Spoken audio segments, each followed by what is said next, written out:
Welcome back to another episode of Tell Your Story Alaska. Today I have a very special guest, Elishaba, with me today. And we're going to go into her story and how forgiveness is woven into her amazing story. Now, her story goes back to a man named Robert Allen Hale, who was also known as Papa Pilgrim. Papa Pilgrim was an outspoken Christian, and in 2002, he moved his wife and 15 children into the Alaska wilderness near McCarthy, Alaska, to live an isolated life free from the evils of the world, including from churches, which he considered evil somehow. In time, it came out that he had been abusing his children in various ways, but most prominently, he was raping his eldest daughter every day for a decade. He was first reported in 2005, and by 2007, he was incarcerated to serve a 14-year sentence for sexual assault, kidnapping, and incest. The court case became a drama played out on Alaska news networks and other media outlets. Robert Hale died just a few months into his sentence due to poor health. Now, since then, Robert Hale's eldest daughter, Elishaba, who is here with me right now, has written a book about her experience called Out of the Wilderness, which does not hold back from telling her story of being a victim of her own father's wickedness. In it, she tells her journey towards forgiveness and how she maintained her faith in Jesus through all of it. Now, I read her book last year, and I was fascinated by this story. And then one day, a few weeks ago, I was at the gym, and there was Elishaba with her son playing in the pool. So I asked her, "Are you Elishaba?" And so she said yes, and we started chatting, and that led to her being in my studio with me right now. So Elishaba, thank you for coming on the show. Or Iba, we're going to call you Iba. Sounds good. Yeah. Thank you for having me. Yeah, of course. So, Iba, you have just been cleared of stage 4 brain cancer, which is amazing. Yes. And you told me, we were chatting before, you told me it's really nice to hear those words again. Yeah. Yeah. Yes. You've also just gone through a really nasty divorce, which is very difficult for you. You also have a special needs son. Your son, Michael, has Down syndrome. You also have a teenage daughter who's very precious to you. And there's still even more challenges today, which are ripple effects from your father's wickedness towards you and your family. And some of that is still playing out in your life. So, needless to say, you've had some extreme hardships in your life, and you are here to talk about forgiveness and your story. So, we decided that we're going to focus on this idea of forgiveness related to your story, because your story is more extreme than most people's that they have to deal with. And so the topic of forgiveness becomes much more prominent, more shocking, if you will, more important. And so as we were talking, we talked about starting with the verse Colossians 3:13. And it says, "As the Lord has forgiven you, you also must forgive." So would you start us off with the thoughts that you were going to share about forgiveness? Yes. Well, I would first say that forgiveness is a journey. It really is a journey. And it takes a different type of a journey for each one of us because each one of us have a story. Every single one of us do.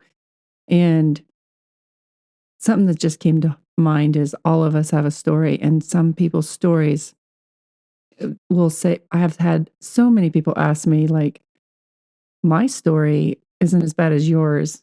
And I like to use the analogy of like a chocolate cake, and we all share a piece. And one person may have a bigger portion. If we're all in a room and somebody might just have a bite, but we all know what chocolate cake tastes like. And I think that's the way it is with trauma or pain, just pain itself, and how to deal with pain, and how we all have our story and we can all relate to it in that way. So one day I was at a conference we call heart a conference we call Hearts Growing Towards Wellness. And Dr. Severson actually was up doing the topic on forgiveness. And he brought up this Bible verse. And that day I realized that I cannot forgive unless I can receive forgiveness. And that really moving forward was exactly what he had done for me and how Christ had forgiven me. And when Jesus came to earth, he exchanged all of his righteousness for our sinfulness, and not just mine, but for everybody's, every single person in this earth. He hung on that cross. And I gotta say that my life has been so full of shame and so full of guilt, my own guilt. I can't even imagine hanging on a cross and carrying in that one moment everybody's sin and everybody's shame and everybody's guilt. And for him to exchange, it's like I somehow know why he cried out, "Father, why have you forsaken me?" And breathed this last and said it when he said it is finished. Because like in that moment, so when I was in that conference and Dr. Severson was bringing up this topic, he used this analogy, which I can only put in my own words. But if you picture yourself standing before God and he's on the throne, and the whole entire world, anyone who has ever lived, is all gathered behind him, and you're standing there before God. And in that moment, God and anyone who's ever hurt you, anyone you've ever hurt, they're all there and can see everything you've ever done. But the worst thing is that even yourself, you can see more about yourself than you've ever known. And what's the picture in that moment? How do you feel? Do you want to run? Do you want to hide? Or do you want to look up at God? And that shame, that the things that we've been through and the things that we've done. And this is probably put more into my own words, but like, what if you look up and God is sitting there like a father and his hands are stretched out. And he says, come here. Just come here. Come sit in my lap. And in that moment, you actually choose. That's where you get to make the choice. Do you choose to walk to the Father's lap in his arms? Or do you say, no, I'm too sinful. I can't come. And you turn to go, but there's nowhere to go. We get to make that choice. That's what God does for us. We get to choose to receive full forgiveness and to go and to sit in his lap. At that moment, if you really choose him, what about all those people behind you? Are you going to forgive the worst person out there? If God has you in his lap, you're okay.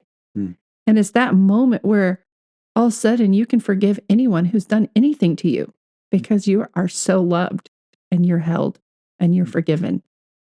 And that picture that he spoke went so deep into my heart. My father had already died in jail at that point. And it sent me into a huge part of my journey of forgiveness. And it's really, it's the part that you have to forgive a debt. And if you don't know what the debt is, then you're not going to forgive. And at that point, I had taken all the debt and laid it on my own shoulders. All the sinful things that my dad did to me, all the times he raped me, all the times he just tore into my brain over and over again what a failure I was. And took my physical body and completely had me starving, locked up, being raped. My job was to, do anything he wanted me to do and please him. That was my job, to worship him and hear what I felt like was the worst, the most sinful person who ever lived on the face of the earth. And I had dealt at this point, I was still dealing with all the things I had been through. And I had learned that it wasn't my fault.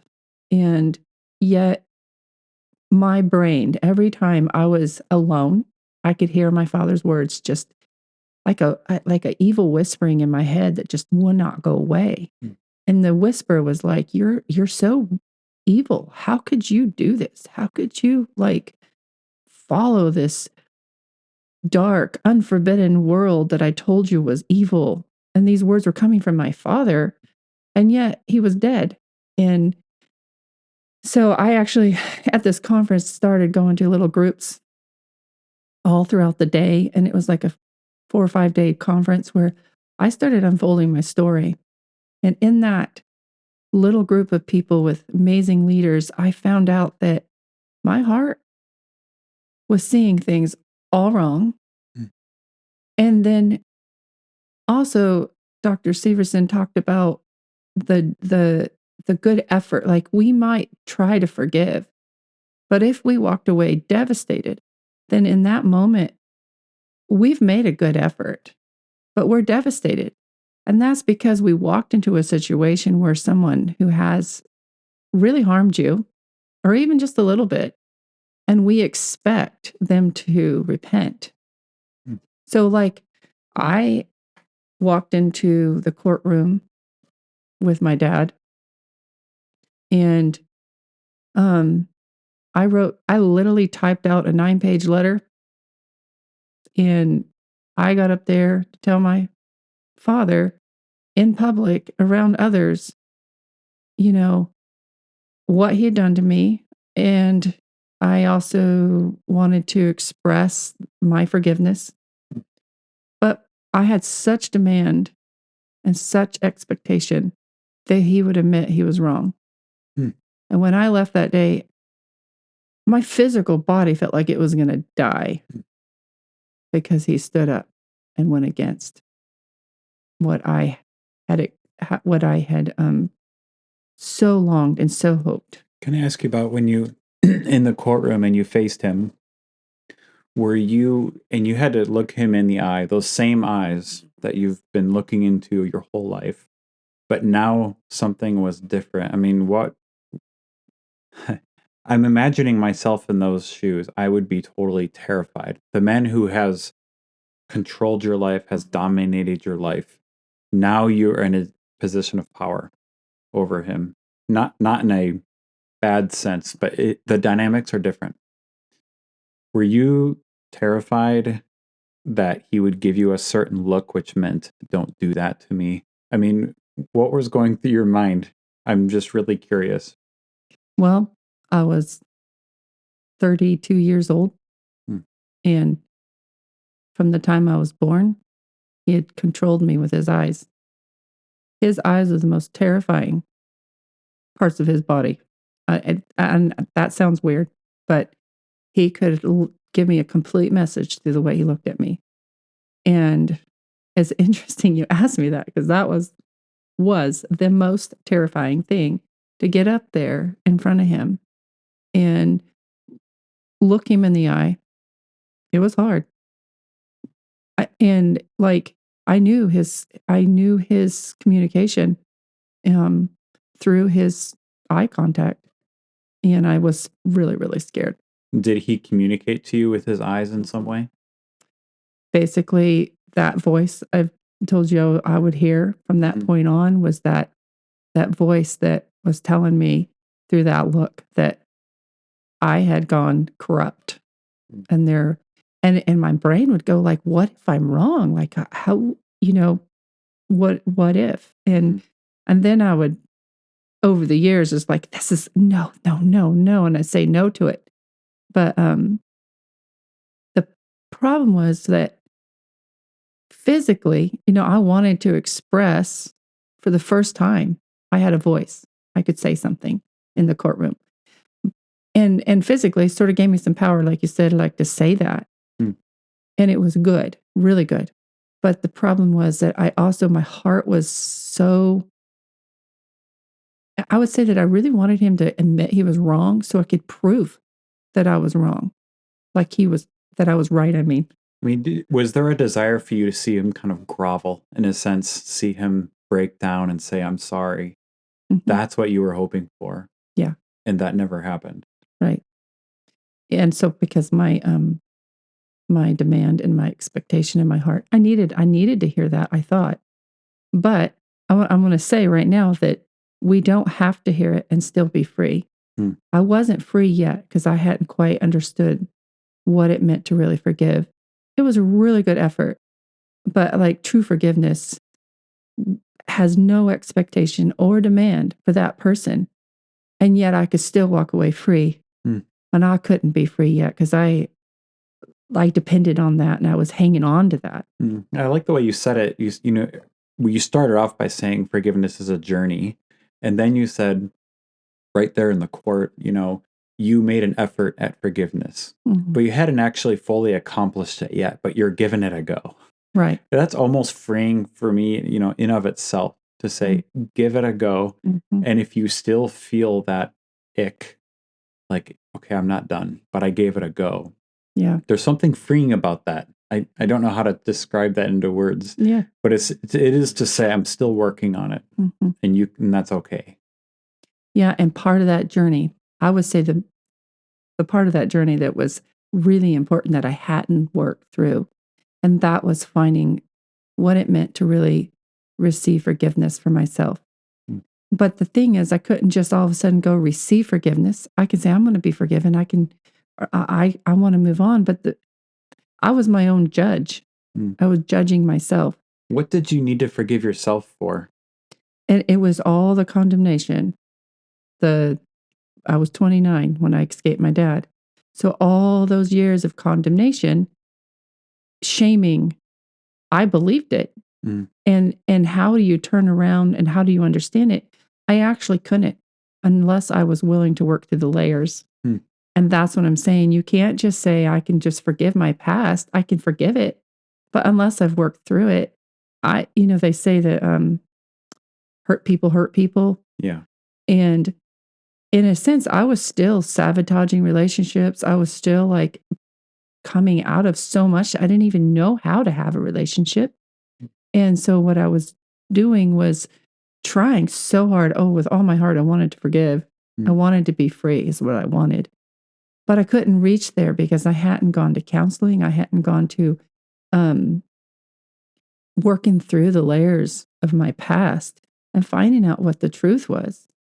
I often use this analogy like it's a pile of rocks. Mm-hmm. All of them are like all this dirty stuff, all the shame, guilt, which is two different things, by the way. Guilt is our own, we're guilty of a sin and we're sorry and we're really able to go there. Mm. Shame is illegitimate shame that's just piled on you that you own it and it just makes you want to hide, but you don't even know why because you're not willing to look at it. It's too It's like painful. shame is something that's heavier to carry than guilt, almost, because shame says you're low, you're not worth it, you are scum somehow. Guilt almost has that feeling of, well, I did something bad. Yeah. And I can accept this. Yeah. And that's the difference. And so my shame was so over the top, but I didn't even know what was shame and what wasn't, and where I needed to go. Mm-hmm. And so,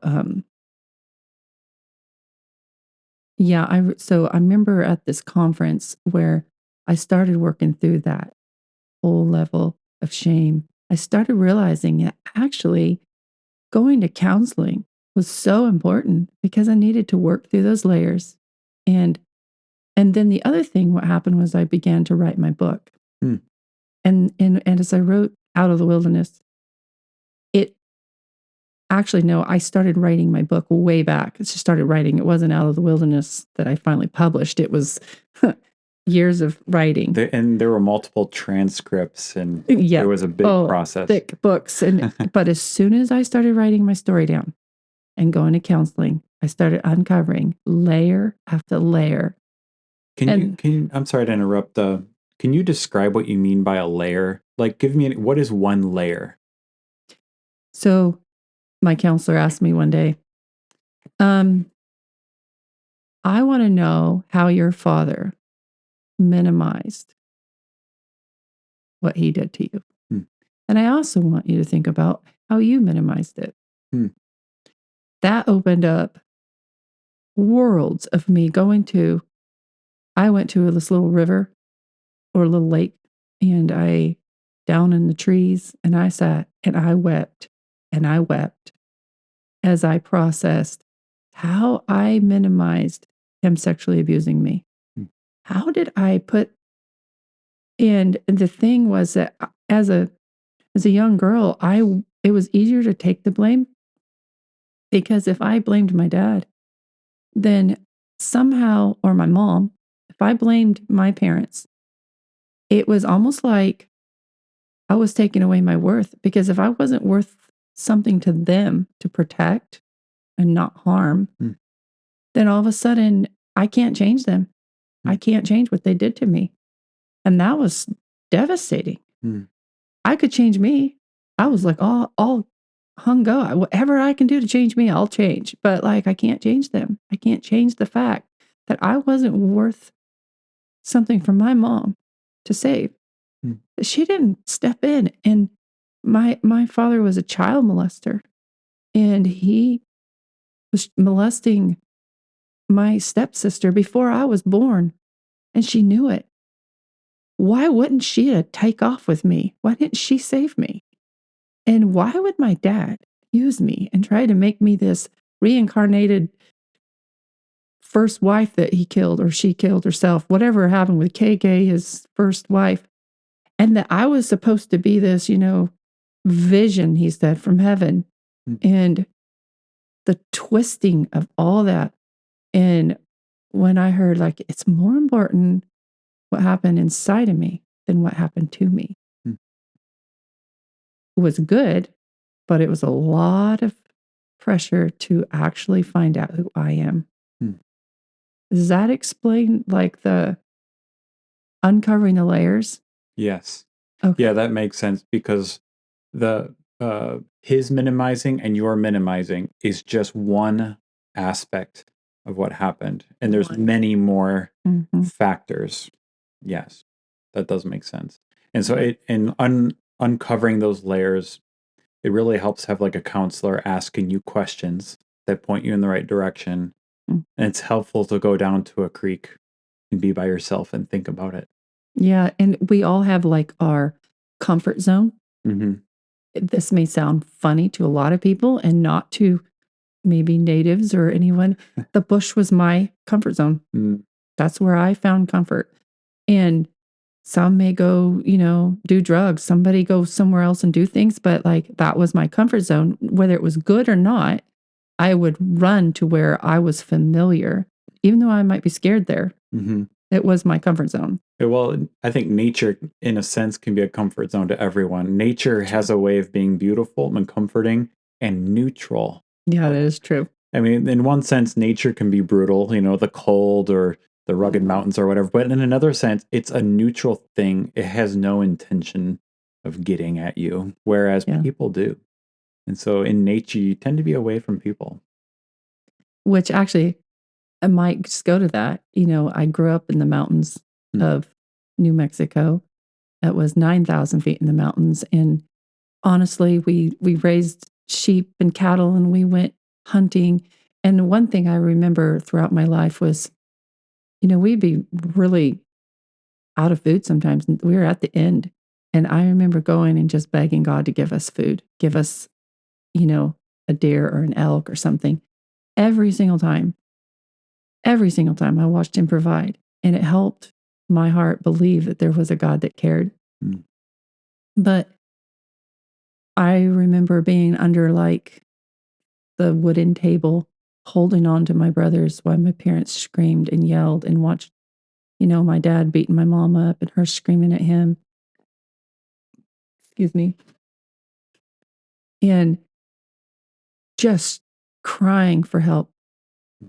Terrified, so terrified of my father.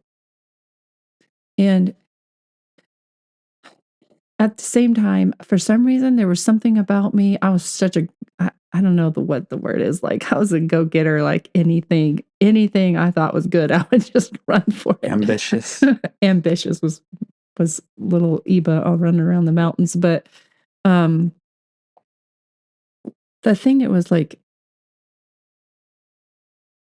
I would say over the mountains and over the hills. I'm sorry. That old song gets in your head, right?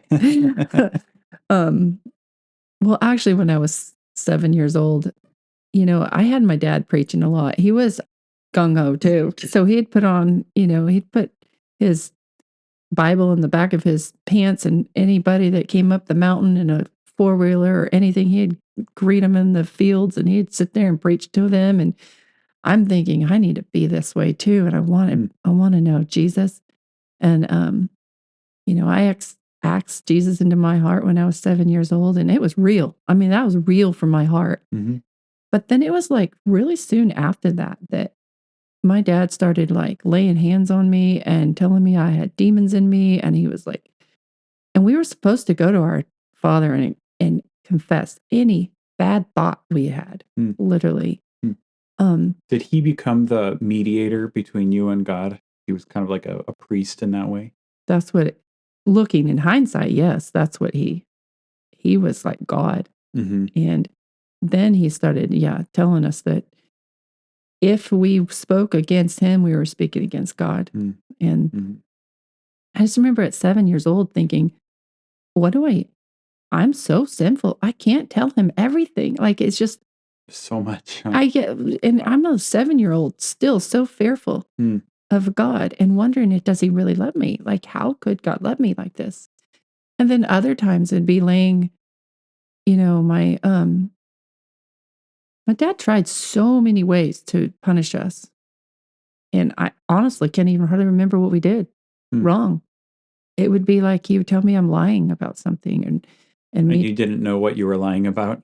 Hardly. No. And then sometimes I lied about the lie or whatever, trying to like get out of trouble. Mm-hmm. And I remember one time I put this in my book, Out of the Wilderness, because it's a really powerful part of my story where I was laying there in this attic, little tiny cabin. And at that point, the things that I cried out was, how could Papa love me and do this to me? Because days and days went by and I'm laying in one spot. And I would hear the creaking sound of the front of the cabin as he is climbing up there with a whip and just making me stand up and just whipping me over my back and my legs and I would just lay there from the terrifying, my little body starving. I can't move. And the stings in my legs and my arms and my back, and just like crying to Jesus, please, please come take me away. Just please, just would you carry me away? And why was my screaming cry? Why? How could Papa love me? But the crazy part was I didn't even doubt whether or not he loved me. And Papa or God? My father. Okay. Papa Pilgrim. Yeah. I just didn't doubt. A child doesn't doubt. They don't think, he doesn't love me. It's like, how could he love me and do this? And actually, this was part of my journey. And when I started writing my book years ago, actually, I started writing. So I started telling each story and realizing that he had showed up for me every time. And even in the attic, I asked and begged for an angel. My dad had killed my kitty, or so I thought. Weeks later, she comes crawling into bed with me up there in the attic. And it was... I do remember that now that you might say it's an angel, but like in a sense, I think an angel is sort of a way God comforts us. And I was comforted in that moment. As you're describing that story, and you're saying you're 7 years old, my daughter is 7 years old right now. And you're increasing my level of thankfulness for being able to provide a loving home where she is loved and she feels loved. rather than not feeling loved and battling with, what you had to battle with. That's how I feel about my daughter. Yes. When I held her in my hands, I was like, I now know what it's like to protect and love. Mm. And yeah, never leave her alone. Never leave her without a voice. Yeah. It's interesting, the contrast between now that you have your own daughter and also a son, you look at them with so much more affection because of what you didn't have before. Yeah. And it's like our deepest wounds become strengths when Mhm. we have victory over them. Yeah. And you did that. Yep. Yeah. Can I ask you, I want to ask you about what was it like? I remember in your book, you described devotion time with your father, where he would preach and the kids would have to all sit and listen for a very long time. And the kids would start falling asleep and he would, force you to stay awake. Can you describe? I'm just fascinated by devotion time because he used faith to keep you under control. He used it as a tool, as a weapon. He hijacked it. I'm sure there's a million different ways to say that. What was devotion time like? How can you listen to God's word being preached Mm. and it being used against you? And later in life, now you as an adult, you are following that same faith that was used against you. Mm.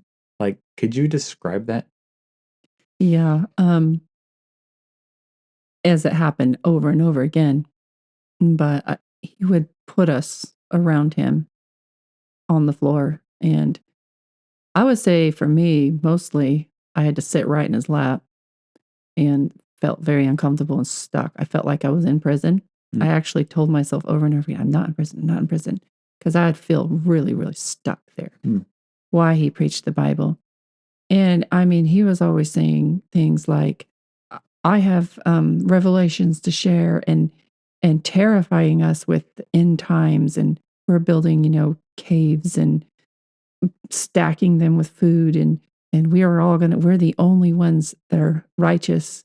And the world was terrifying. He taught us that the world outside of our little camp was the most evil, terrifying world, and that God proves it here in the Bible that unless they believe this and that, and he used all these scriptures and to back up the fact that we were the only ones righteous. Mm. And the thing about it was that if anybody came to us and said, as kids or OCS were called, we always would hear stuff like, exactly our dad told us exactly what they would say. Mm. And it was like, check, yep, he's right.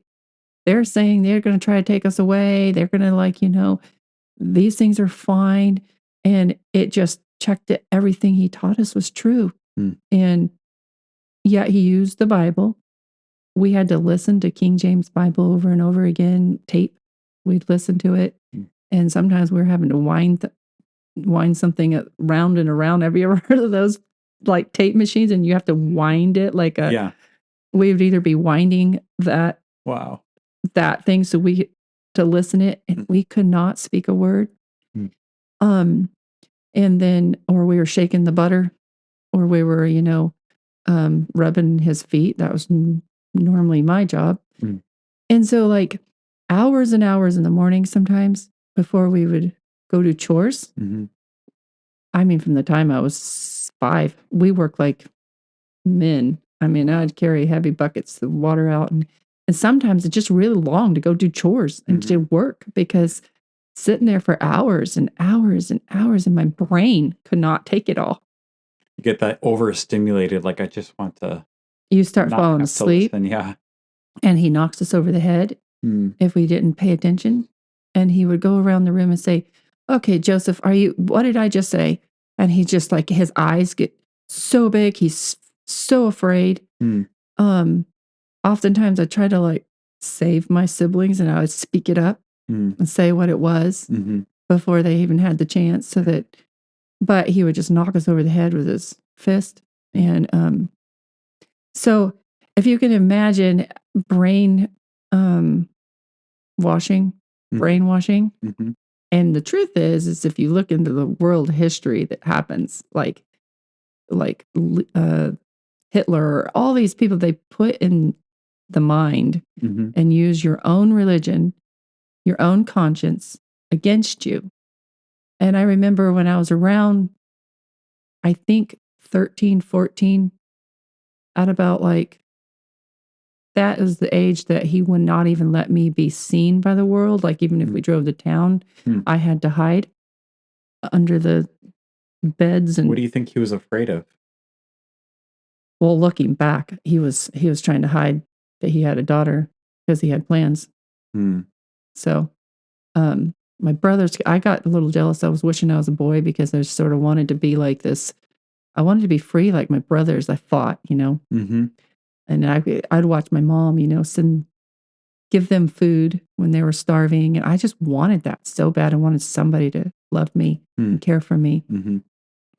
But speaking of like, how he used God in my own conscience. So at, at some points, like when I struggled as a teenager, he sit me down in front of him and my mom and use God and my own struggles that I come to him about and just use it against me and then use scriptures to say, I was a harlot or I was a prostitute or I'm not well, couldn't have been. Like he was using all these words and sends me out the door and punishes me for like month. I remember being beat and punished. And so if you think about it, if you put your brain to a place where your brain has been taught that your own sins and God is condemning you, then that's where he would impress what he wanted and using God to fulfill what he wanted. Do you think that he genuinely believed these things, or do you think he had an awareness that he was using it for his own selfishness? Like, what do you think was in his mind? Did he really believe it, or did he realize it was a helpful tool, this religion? Well, I guess the best thing I can say, it's hard I try not to make any judgments across beyond what I know and what I experienced. But as I look back at my father's life, every single chapter of his life, he was trying to be a leader. He somehow thought that's how he was going to conquer his shameful heart. What his guilty and shameful heart, he didn't have guilt. I think guilt is when we actually think we're wrong. We really accept that. Yeah. But I would say his shameful heart, because the truth was that every step of the way, he became a leader from the time he was born with his identical twin brother. Police showing up at their mom's door saying, we found Billy and Bobby in the parking lot naked. I mean, they just like kept going. And their dad wasn't there for him. He was famous. He was a officer or a IB,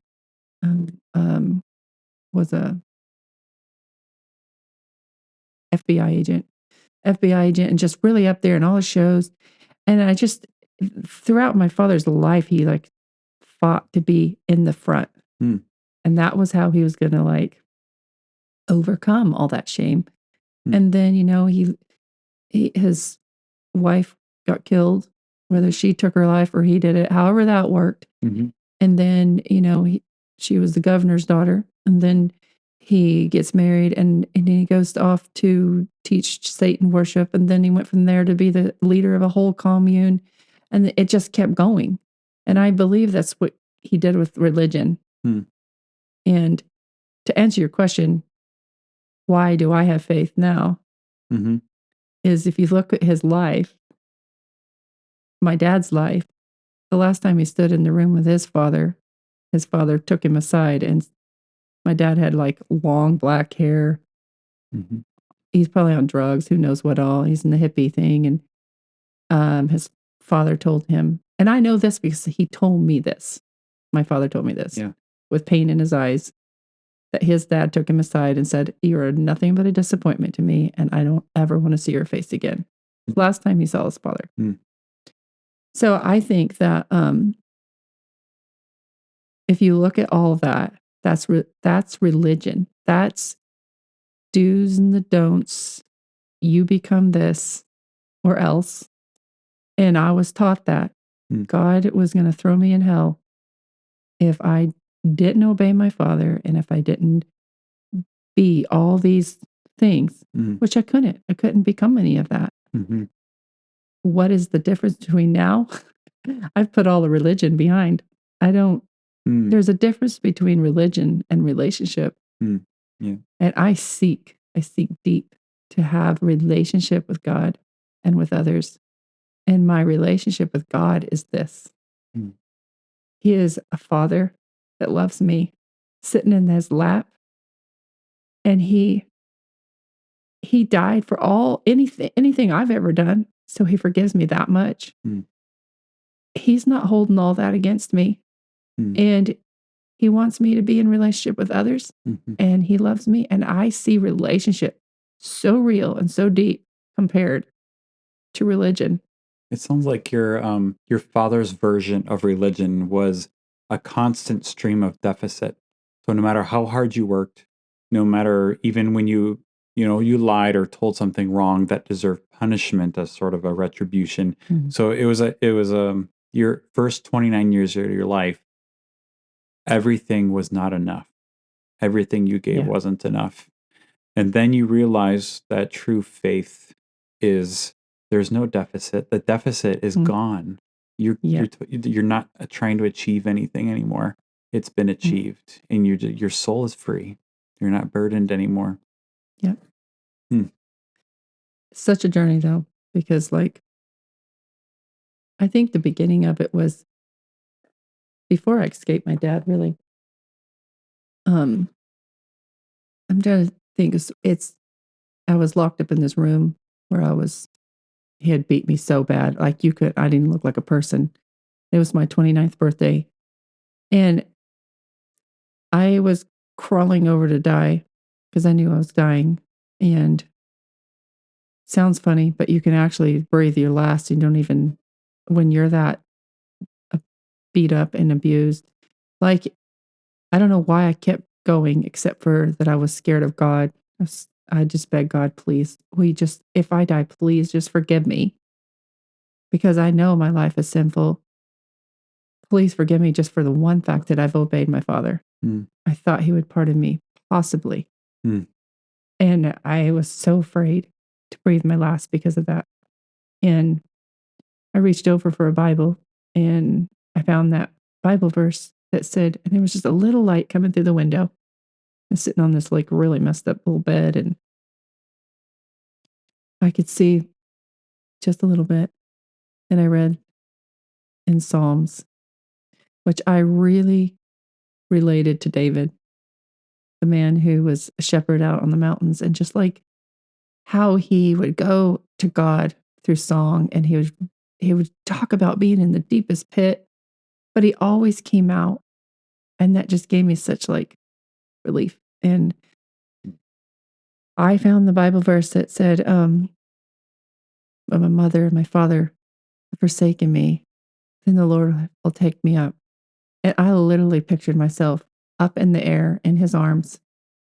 And it just made me realize that I am worshiping my father instead of God. And that for some reason, I had no idea how to put to words.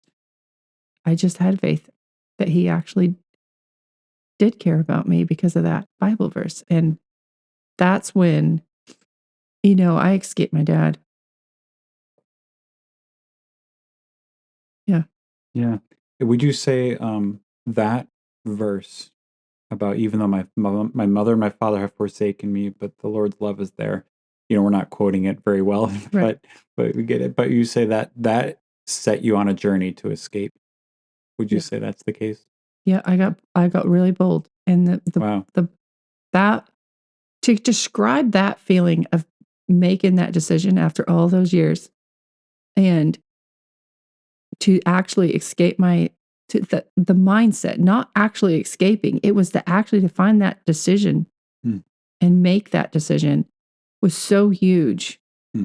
And I would say anyone who's been through abuse would know what I'm talking about right now. To get away is worse.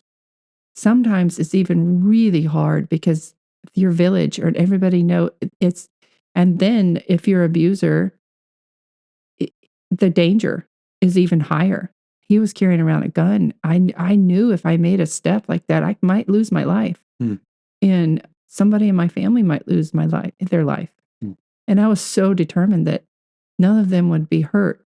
I didn't want to leave because my mom and my younger siblings were still there. Hmm. My brothers had left, so I didn't want to but like I to make that decision was huge breakthrough for me. And when you did escape, were you fearful for your siblings?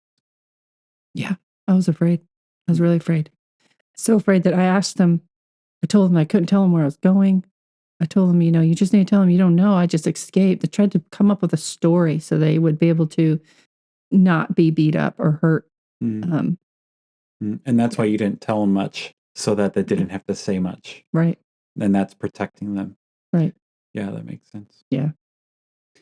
So we talked about earlier about some of your siblings, and I know it's a sensitive topic, but you said we could talk about it. Now, when you came out with your book, your siblings were resisting that publication. Would you tell some of that story and talk about that? Yeah. So I'm going to back just a little bit here Okay. with the uncovering the layer part of Sure. the journey to forgive. Okay, so writing my story, like I did say, was a part of uncovering those layers. Mm-hmm.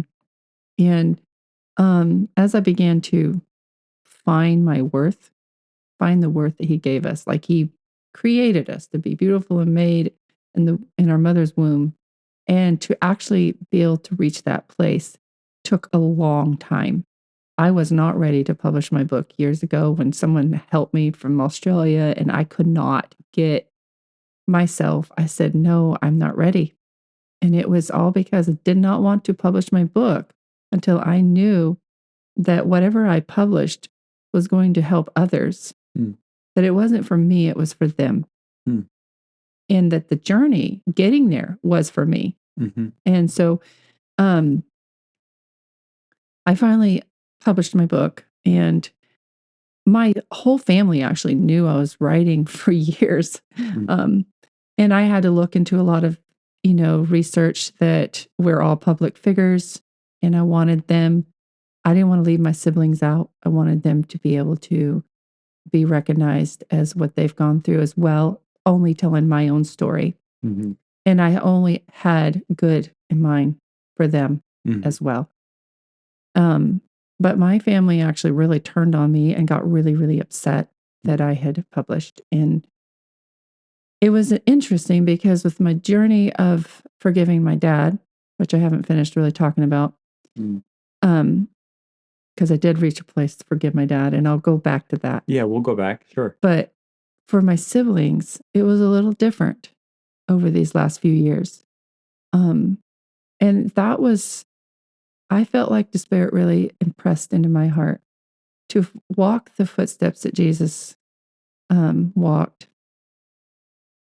I don't have the scriptures right here, but just when he was persecuted and beat and shamefully undressed him before the world, like the shame and the persecution that Jesus went through, he walked it. And he didn't give an answer to all the accusations. And when I realized my siblings, they really went public with it. They went in the news, they were all over my social media. They're following me around really. So many people saw it and heard it from them. And the picture I had was that I could give like all this answer, try to answer all their accusations. But we all grew up in this trauma. We all grew up in confusion, and we all have a story, and each one of them have their own story. And I love them. Like, I'm the oldest of 15 brothers and sisters. Each and every single one of them, I pray for them. Mm. I constantly pray for them. And I wanted that door to stay open. I want that door open with my siblings. And yes, they've done bad things. I've done bad things in our past. And it was done to us. Mm. And yet, I believe that there's a lot more. And that, I don't know, just the way Jesus was able to just like not take all the accusations and yell back or try to, um, and due to my own trauma, I could react, out of the Yeah. Traumatized people react traumatized. strongly to traumatized people. hmm And Mm. especially my siblings, because I love them. It hurts. And so I wrote them all a little explaining why I did what I did Mhm. and that it only meant love, if I could put it in those words. Mhm. That's what I let them know. Mm.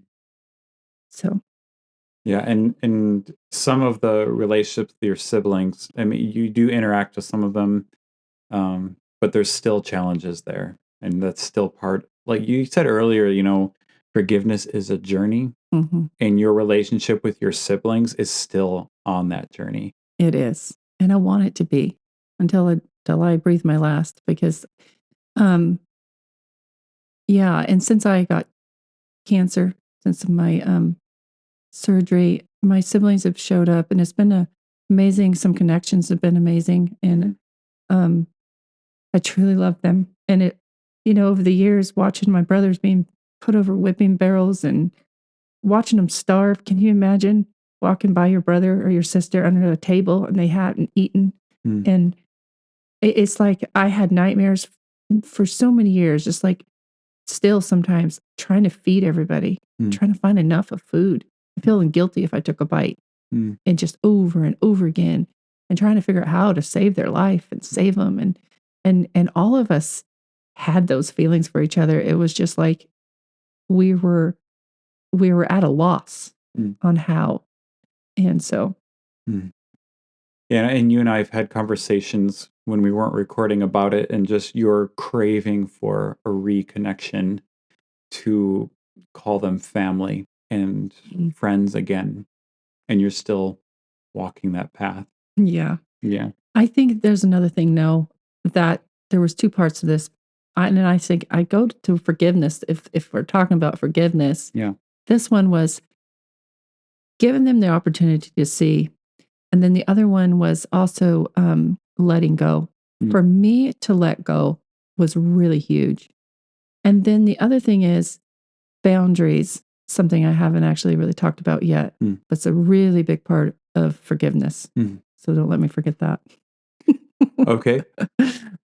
We'll swing back to boundaries. Let's finish because I probably got us off track, That's but good. finishing your father's story about coming to a place for forgiveness with him. Let's pick that up again from like where you escaped. How did you go from escaped from your father to I forgive my father? Yeah. So I know after I escaped, and anybody that wants to hear that story, just look up my book and read the escape story. It's really long and it's amazing, and just how incredible, because even my brain, as I'm escaping through the middle of the winter, I remember reading it. It was like a harrowing story. I had to like lock my door to make sure no one interrupts. It is like a harrowing story, and you had all those doubts and fears like, is this right? Should I do this? Yeah. And then, yeah, it's just the cold and your snow machine. Didn't your snow machine break down or Yeah, something? it's breaking down. The next thing I'm thinking, he's going to see me because it's one path. Because he was coming back from Mm, McCarthy and you were going out to McCarthy and you didn't want to cross paths. Yeah. right. But then in those moments where I really thought it was over with, and then I'm like, okay, I'm going to keep going on this snow machine. And then a few feet from another snow machine, all of a sudden, the one I'm riding runs out of gas. Mm. And yet there's one sitting right there on the trail.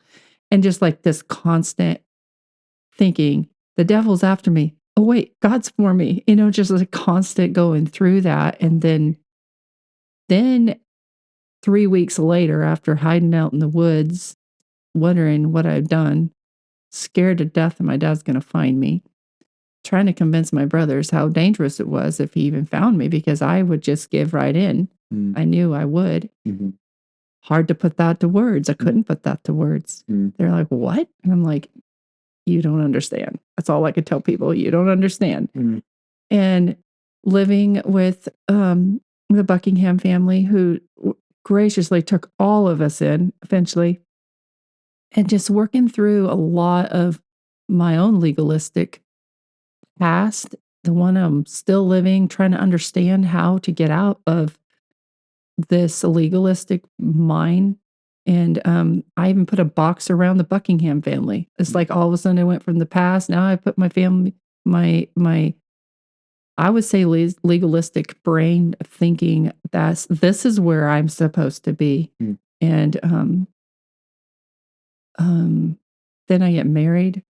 Mm-hmm. I think that was sort of a little bit of a setup, but then I get married and I move on, and then I face my dad in court, the whole journey. But during that time, 2 years really at the Buckinghams, I would run off in the mountains and I'd find the woods as to get out. Your refuge, yeah. Yeah. But there was this one time I was gone for 10 days that is a really big part of my journey towards forgiveness. It was only a step, but it was one of the biggest of all. And my 29, 30 years now of life basically had been based off of what I should do to make it to heaven. And I'm facing on the side of a mountain that I have literally been nothing but a box of dirty rags. Everything's wrong. Because I didn't even know how to speak English. I couldn't look you in the eye and have a conversation because I was so afraid. And so I'm on that mountainside, and now I've seen the truth sets you free, but it also brought pain, a lot of pain, a lot of shock. I'm facing the world, who I thought all this time was the most evilest thing I could ever face. And now, how do I live in this world? I couldn't even live in this family without having huge breakouts, and just like, I felt like a kid, little kid, learning school at 30 years old. Yeah. I think their oldest was like 10 years younger than me, and they're like telling me everybody was telling me what to do. I remember you describing the Buckingham kids who were younger than you were teaching you math and reading and that kind of stuff. And that was like, well, yeah, humbling. My brain was just like really confused. How do I come into this place at this age? And the more I found the truth to come out, the more angry, the more the revenge in my heart towards my father got so deep and so bad. I wanted to take my life. I didn't want to live. I didn't know how I could keep going. It's interesting that your thought went towards your own life rather than his. I mean, why do you think it? I mean, in my imagination, if I was out there in the woods, I'd be like, I want him to die. But your thought was, I want to die. But he was in jail. That's a good point. And so he's taken care of, like, what about me? What do I do with me now? And it was really scary, really scary. And it wasn't until on that mountainside where I just decided to ask God one more time if he would love me, if there was anything about me that was anything good before the end. And I just looked up in the heavens and just like cried out, please tell me. And I felt so loved. And it was the first time I like really received that he loved me. I believed that moment that I like really accepted that it didn't matter what I'd done. And it was just like that story, standing before God. I reached out for him and accepted him that day. And so just moving forward back to writing my story and uncovering those layers and layers and layers of finding out that when I was told that I was a piece of nothing and all the horrible words that come flashing at me were actually a lie, if that makes sense. If you actually go, what? That was a lie? Then I'm owning that debt that I'm talking about. I'm seeing what's in the debt. And I'm layer by layer forgiving what's happening. And when I was looking out my window, kitchen window, I so many moments looking out my kitchen window. God bless that window. I know. It was a Father's Day, and I was like,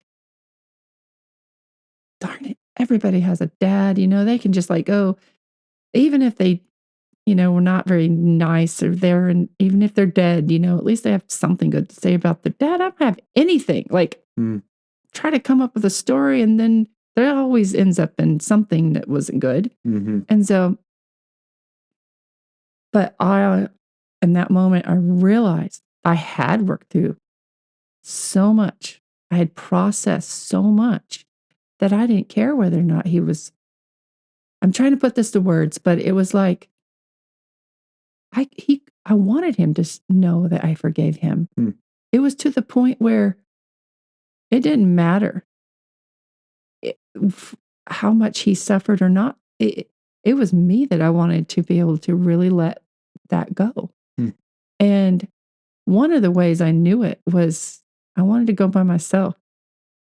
And so I drove out there to my father's grave, which I was so scared to even be near his grave. Really? It was like his hands would just come out and grab me.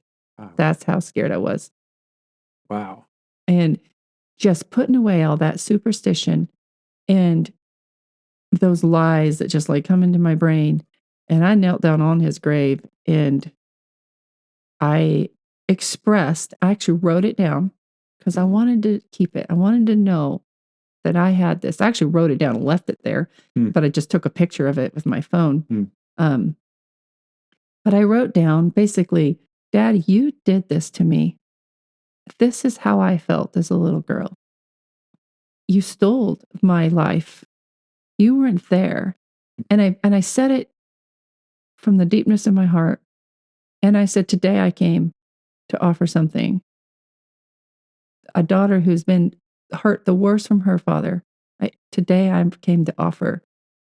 And I said, when I said the words, I forgive you, Papa. I mean, I started crying so hard. It was so real. It was so from my heart. And it really helped me move on to that point where I still have to do this till the day I die. Process any of those things that I've been through. But I have to face it and process it because that's how I put it behind. And in the processing, is it like you kind of have to forgive again because it's welling up again? Would you say forgiveness, was it one and done, or was it a bit like it comes up every now and then and you got to kind of do it again? When I really think about it, it's like I really forgave him. Really? But I think the process, it is an ongoing in the sense of processing it is so important. So, like, for an example, let's say my brothers even yelling at me, getting really angry at me. It was that moment of trauma. It's just traumatizing to hear them yell at me. And I'm like, okay, right now, do I want to forgive? Do I want to express? Or do I want to react? So the process was my own choice and how I was going to react to the trauma that I was experiencing that actually came from my dad. So having to face it and go, okay, no. Like I met up with my brother one time and, he was upset. And as he was upset, I tried to express to him that if you put us all on a table, like a card game or something, our dad was the one playing us against each other. Can you see this? And that's processing how my dad hurt me and hurt us.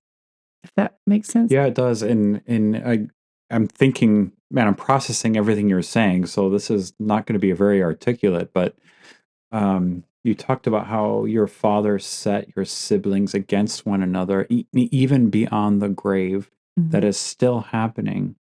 And the antidote to that is forgiveness, which is a journey. It requires patience and it requires so much grace. And you have to walk through that pain. It's like your father's legacy is still reverberating through your siblings. and you're still working through it and they're still working through it. It's the part of the process of breaking that curse that's passed down. We don't have to live out that curse if we can actually simply recognize it. Hmm. Like, I remember one day I hated it when people told me I looked like my mom, and I was just be like, I just cannot tell you how upset I was about that when somebody told me that. And finally, one day I was like, oops. The truth is, I'm my dad, my mom, everything about that. And when I could accept that I actually was all those things Hmm. is not wasn't like this shameful. That's where the guilt part came in, where I was like, darn it, all I have to do is accept Hmm. that this is a part of me. And this sounds really ridiculous, but I literally, this is real. This is what happened was I pictured going down a trail, and this was my journey with my mom. And I would like see a huge log in my way. And it's not like, this isn't about what my mom did or didn't do. It was just my own way of perspective. I was like, how do I face my mom? Hmm. I wanted her. I always want her attention, but still this day, I don't get that from my mom. Hmm. Maybe she doesn't know how, but I pictured a huge tree across my path. Mm-hmm. And I saw that I was constantly trying to go way around this tree so I would not touch this tree. I did not want it to be a part of my journey. And all of a sudden I realized I needed to face the tree in the road. That tree was me. Wow. And if I couldn't see that, I couldn't make my way through this trail. And by cutting out making a trail through this was I was facing it. I was facing how, and here's an example. I was in a group. I became a leader in these groups, learned how to be a mentor. Mm-hmm. But I heard somebody talk one time about how her parents felt, like she didn't, how to put this. It was from her story. It helped open so I've also found the journey of uncovering the layers of my past by hearing so many people's stories. Right. When you listen to other people's stories and you come alongside them, it really opens my eyes a lot. And so this is a simple one, but the simplest can be some of the most powerful. And it was really powerful as she shared her story. And I'm trying to figure out how to say this because I'm pretty confidential, but it was along the lines of feeling ugly because someone told her she looked like her mom. And, it's like she didn't think her mom or somebody didn't think her mom was pretty or whatever. So I decided, oh my goodness, I don't think I'm very pretty. That's how I knew I didn't feel beautiful. Oh, her story made that connection for you. Yeah. Yeah. Because if her mom felt that way and it made her feel that way, I was like, oh, what is my daughter going to think? So I came home from this conference as a leader, actually, but then my daughter was in the kitchen with her dad and I was in the living room and I just sat there and was on the couch and I was like, I'm going to test something out. And I said, I just realized something. One of the things God showed me, I'm really beautiful. I am really beautiful. My daughter come running out of the kitchen, jumped in my lap. She said, Mama, you're so pretty. And I was like, okay, Lord, you just showed me how important it is for my daughter to see she's going to take on everything I do and everything I say. She's going to take it. She's going to learn from that. And where I find worth, she's going to find worth. And I watched my daughter find worth over her beauty. And I'm like, so that's where it was like facing that tree in the road, facing who I am. And it's the only way I can change is facing who I am. And that's part of the receiving the forgiveness so I can forgive. I love that story because it makes I've thought so much about this idea of generational sins. The sins of a father affects a child and that child's wounds make him sin, right? And I think that moment you just said broke that part of that generational sin Yeah. with your daughter just by saying, honey, I'm beautiful. And now that sin is gone. Like it's not Mm. going to pass on, you know? Yeah. I love that. It's a process too. Sure. So let's talk about, I know man, it's getting long, but it's really I know. good. We talked about your recent divorce, and this is very, very recent. And so, another sensitive thing, but you said you're up for talking about it. Yeah. You recently got divorced. You off air, you were telling me about how you, with your ex-husband and in the court process and stuff, you wanted to indulge in your anger. You were angry with him. You have these hurts from him, and you wanted to indulge that anger. You wanted to make him feel the pain that you were feeling. And oh, I have a visitor. It's my kids. Oh, hey guys. You got some water? That's so sweet. Hi, guys. Thanks, bud. Bring You your got me some daddy water? water. Thank you, guys. See ya. Yeah. Did you see there's a gift on the front for your mommy? There's a present for your mama. Water tastes Precious. weird. He just wanted to see you. I guess so. Well, I might have to edit that. I don't know. Or maybe I'll just leave Just it. I don't leave know. it. Oh, Just leave it's it. real. Yeah, my kids just came into my little cabin studio and gave me some water, but the water tastes a little funny. Maybe they're pulling a joke on me. I don't know. So much for a serious topic. Let's see if we can dive back in. So we Oh talked. yes, I Yeah, we remember. talked about in your divorce and in through the in the courts and stuff like that. You had this anger inside you, and you wanted to indulge the anger. That was the base reaction you wanted. So tell me about that. How you grappled with those desires to indulge in your anger towards him. Yeah.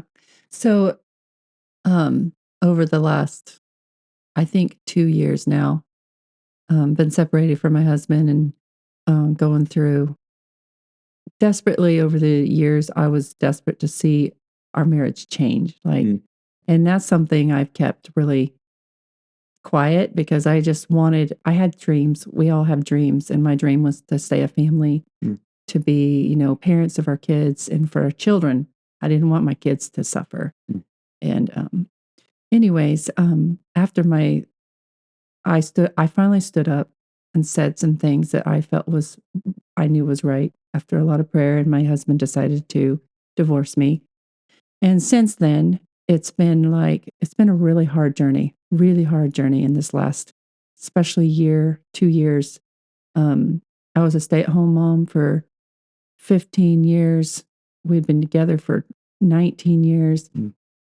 And it's there's all these dreams. When you go through a divorce, it's like you have all these dreams as a mom that you lived off of. And somehow I lived off of these dreams that it would change. It would change. And it was really right in the beginning. So it was not, You say it's a those whole, dreams was the hope that kept you going through Yeah. a marriage that wasn't going well. right. Okay.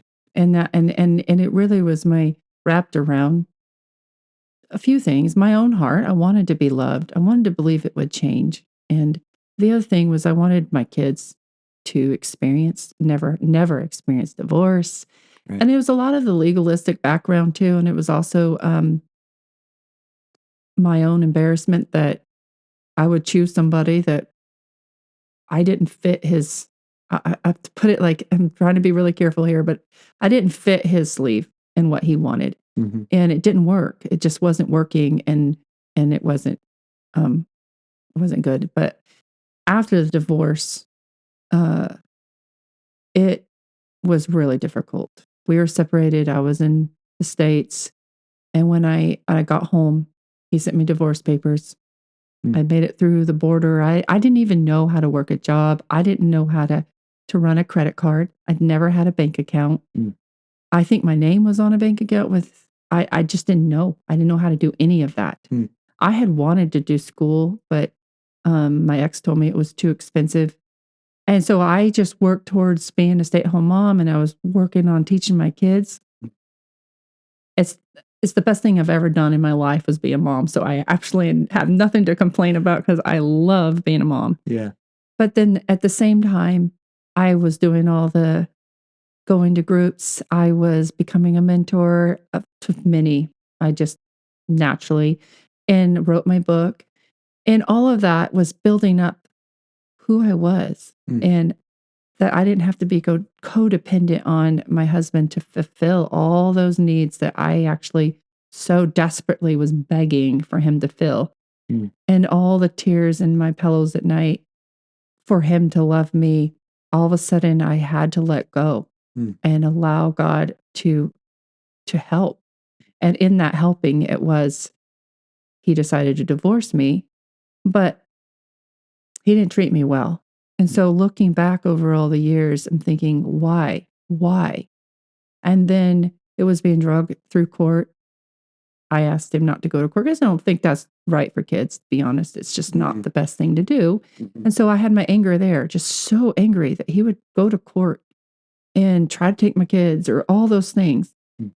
And you put my kids involved and I'm mad. I get really angry. You said your mama bear. My mama bear inside of me. I'm thinking, how in the world did I walk through forgiveness, forgiving the worst thing a man could do, like my father? And how come I have so much anger inside of my heart? Like how could I want so much revenge? Like, can't he like feel what he's doing? And when I got back into my community after being gone for 5 months, people walked away from me. People saw me as something that the story that gone around, I don't know. I really don't even know at all, but it was like this story that, I'd ran off with the kids and yet it wasn't. It was like really planned. It was really my desire was restoration.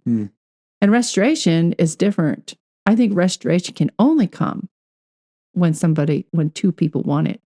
And there has to be repentance and forgiveness on both sides Yeah. for their wrongs, and then extending the forgiveness. Like if one's missing, if the repentance is missing, there can't be the restoration. Or if there's the repentance but no forgiveness, there can't. They're like marriage, like a married couple. Repentance and forgiveness, you need both. Yeah, because repentance is the same, is different, but it's pretty similar. I need to forgive. I need to forgive because God's forgiven me, but I can't just force myself to forgive. But if I really truly forgive, then I'm letting go. I have no demand that they'll repent or expectation, and then I'm moving on. But I can fully forgive and be set free. Then I also, if I repent, then I need to repent without expectation that person will forgive me. And if I repent in a way that with no demand, that person can go on and yet they may not forgive me, but I can walk away free and continue to reach out to be forgiven. But it takes, that's what transactional forgiveness is like the repentant one is repentive. And actually, I just experienced that. One of my sisters called me up and said, I just want to tell you something. I was looking through my pictures and I had screenshotted my own text messages to you. And she just said she was on speaker. So my daughter heard this too. She was just like, I just want you to know, I'm really sorry. That was really mean. And she didn't make any excuses. She really reached it. I was in tears. It was just like, what? Wow. And no demand for forgiveness. No, it was just sorry with no. This is mean. I am so sorry. And that was there was no. In fact, it might be the only time I've actually ever experienced transactional forgiveness. It was just wow. so amazing. And yet it'll be still a journey, but so I think what happened with my divorce was we did go to court a few months ago and then, he got on the stand and it was almost 6 hours of talking. We took some breaks. Wow. And I never got on the stand. We never questioned him. We ran out of time. And the judge was like, we'll do this next year in May. And I'm like, oh no. And I wanted to defend myself. I wanted to, you know, I wanted my lawyer said, he's not going to like it after we question him. That felt good. And so, anyways, about a month period, I asked God to really show me how to forgive my husband and show me what that looks like in my heart, because I don't really understand this. And it was basically that he is my defender. God is my defender, and he is the judge, and I don't need to judge. Now, I think it's important when somebody hurts you that you get up there or you're willing to speak up. I'm not saying that. Sure. I have held him accountable. So anyways, all that went through, and then the judge said that we could get divorced. That was over with. And pretty soon I asked again, can we settle outside of court? And it was a different journey than going with my dad. It was like, I want to find what forgiveness looks like here in this moment for my family and for my children. It's not easy though. Still not easy, but it's like that gave me peace. And that was a heart issue that I needed to face. And, but I also needed to make sure that I didn't just like let them up. So another thing about forgiveness is if I'm forgiving somebody for the wrong they've done, I don't act like it didn't happen.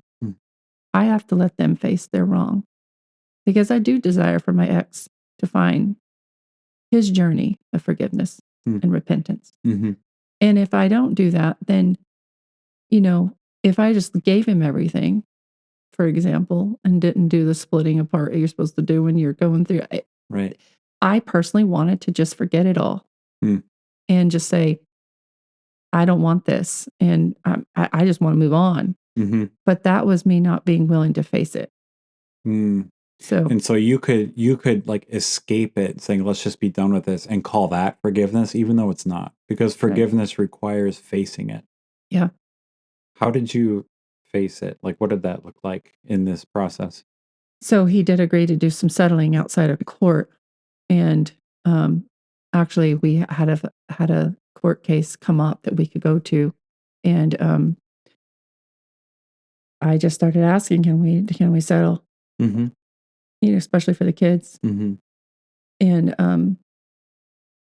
for the most part, we were able to do a lot of settling outside court. But I also made sure and kept to it. It was so easy for me just to say, forget it. But which would have been selfish and not thinking about him finding what it takes to face his wrong. And I know that sounds it's not cruel from my heart. It's actually really like he needs to face when we say we do to somebody. It's a promise. And we're not supposed to say I do and then abuse each other and then not do it or not do it.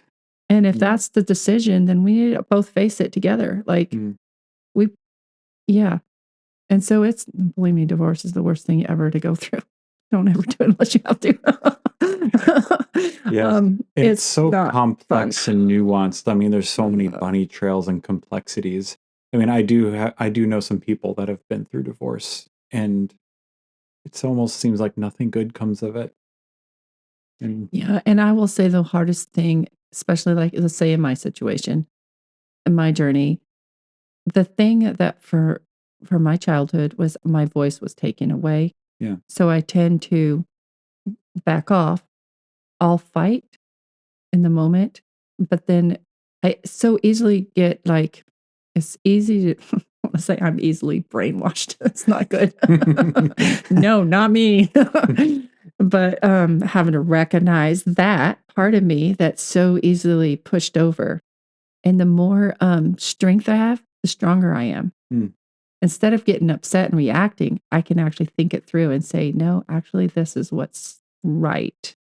And I can make a decision based on that. I'm interested in you use that word a few times. I think I found my voice. So like with your father, you were not allowed to express disagreement or this is wrong. and and you haven't expressed this yet, but maybe in your marriage you felt similar things. Yeah, it was the same in a Okay. different way. Yeah. But in a different way. Okay. Emotional. But and so finding your voice, I'm just trying to like process what that means. So the capacity to express to someone, say your father, an authority figure, to express disagreement, and not being able to do that, you don't have a voice. Yeah. This is a good example. I told a young lady one time.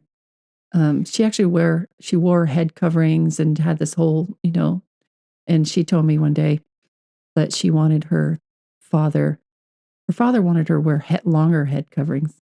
Okay. You know what I told her? Mm. I was like, you know what? I think you should go to your father and you should wear a longer head covering when you go to him. This is what I just was like, but what I would tell your father is when you ask him to talk with you and then tell him the truth.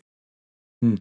I said, I think, because she was like, well, you know, I have to honor my father. I have to honor him. And I'm like, but she was like, but it's hell on earth at home. And I'm like, okay, so how do you want to honor your father? So we walked for we went and walks and did a lot of like months, talked about it. Mm. And in the end, she shared with me how she finally realized that true honor was being honest. That's so good. And if she told her father the truth, it's not like I said the head covering thing is like whether it's long or short or whatever it is, you need to express that that's not what you want to do. That's not your faith. Mm. That's not where you're coming from. You're doing it for him. And it's true that it makes her feel a certain way. And it's true that she doesn't want to express her faith in that way. Right. And that's just true. So you're saying you can honor your father by speaking a truth he won't like. Right. If I'm going to honor my father, I'd be honest. And regardless of the pain. Now it's really scary. Mm. It's really scary. It's sometimes dangerous. So it's hard. Mm-hmm. And that's one of the reasons why I felt like God has called me to be a voice for the voiceless, because if I can speak this story out loud, Mm.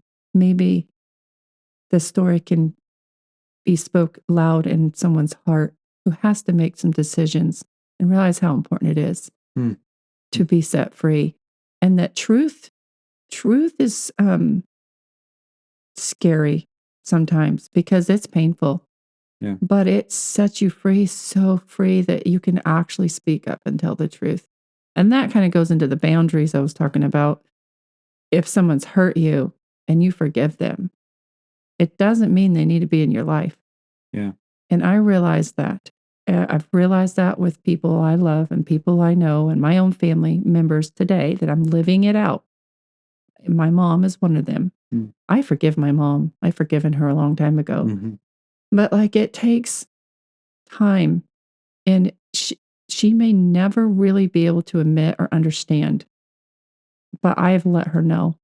And just recently, I've spent some time sharing with her in detail, which was powerful actually for me. And I walked out going, one of those things I asked my mom to read my book. Mm. She said she didn't want to go into all that dirty laundry. And I said, you know what? I'm your daughter. Will you read my book? Mm. I don't know if she will. Mm. And I don't expect her to actually. Mm. I don't demand of her to, but I let her know what I needed. And in that sense, I'm leaving that door open Mm-hmm. for her. Yeah. It's for her, really. Right. Mm-hmm. And part of finding your voice then is having the courage to speak the truth. It's not just, that idea of like honoring your father. It doesn't mean you can't disagree with him, and you honor him by telling him how you feel. You honor your mother by telling her about the truth of your past. And your book is a good way to do that. Yeah. But that's painful. It's easier to just be quiet. And that's where it's like that one I told you, the thing that my counselor asked me was minimizing. If you minimize the past, it's really for our own good because we don't want to think we think we're worth more than that. Mm-hmm. And the problem with minimizing is it's interesting because if you minimize, let's say it doesn't matter what kind of childhood you have. maybe your parent died or something's really hard. Um, the thing is that if you minimize or don't want to think, okay, so I told my daughter this because, I have cancer Mm-hmm. and we don't know when my last is here. Mm-hmm. And I told her, like, the truth is that if you minimize or try to make light this reality, then this whole time in your life, and actually I was talking about something else with her, but she was telling me about a good memory. Actually went over to the Buckinghams. Okay, now I'm kind of backstepping here. Sure. We went over to the Buckinghams and visited with them, and she was like, "Mom, I have such good memories there." She was having some fun memories that she was bringing up, right? Yeah. And then the thing is that I was telling her that if it's really good to remember the good memories, but then she was remembering some bad memories. Mm. And I was like, that's how it works. If we can't remember, we don't want to remember the bad things. None of us do. We don't want to go there. And by not remembering the bad things, you put out even the good things. And as soon as I processed my past, I started learning some good things. And I remember some really special moments, like the rain falling and the thunderstorms and the hail, and we'd all run into the house, and we'd sit down and our dad would read to us, Pilgrim's Progress. Now that may be funny, but boy, did we live. That was like watching a movie when he read. Yeah. He was good at it. But you can't remember the good and leave out the bad. You kind of have to remember it all. And it seems like whatever the bad parts that you are forgetting about, a part of you dies because you've forgotten a part of your story. And so there's a part of you that you've just closed off, and that part of you just kind of goes away. Yeah. Or at least it's in there, but you've put a seal around it. And so there's a part of you that's not there anymore. Yeah. And that's sad. You lose something. It is even true. if it's a painful part of you. Yeah, and I think that there's something I want to bring up though, because just in the mentoring of people, there's been different situations where they really think there's something they need to remember that's there, and they torment their hearts about, I got to remember this. And I don't know if I'm right or wrong right now, but this is what I have said. God is also a God who protects our own hearts. And there's no reason in remembering a memory if you don't know it, if you don't remember it. You don't need to go try to bring a memory up. It's when it comes, when it affects you, if you're willing and open to face those moments, that's what's important. And for you to try to remember whether or not you were, raped, and you just think it was in your mind. And yet, if you feel that, it could be. But how do you know? You don't have to know. You just need to deal with what's in your heart and where it's going. And I don't believe it's important to sit there and tear apart your heart about whether or not this happened or not. Because God really protects us. Like, if we can't remember it, we don't need to remember it And it either. could be the case too that, you talked about this being a journey. It's like, it's okay if it's not coming to you now. Like in God's timing, when that part of you is ready to heal, it'll come. Or maybe you'll realize it wasn't there, Right. It's really how we're choosing today. Like, how are we choosing to move on, and how can we put the past behind? I have heard really a Christian God talk away. Just the God thing, or the way you can talk legalistically, I guess you might say, is put the past behind and move forward. You shouldn't be talking about the past.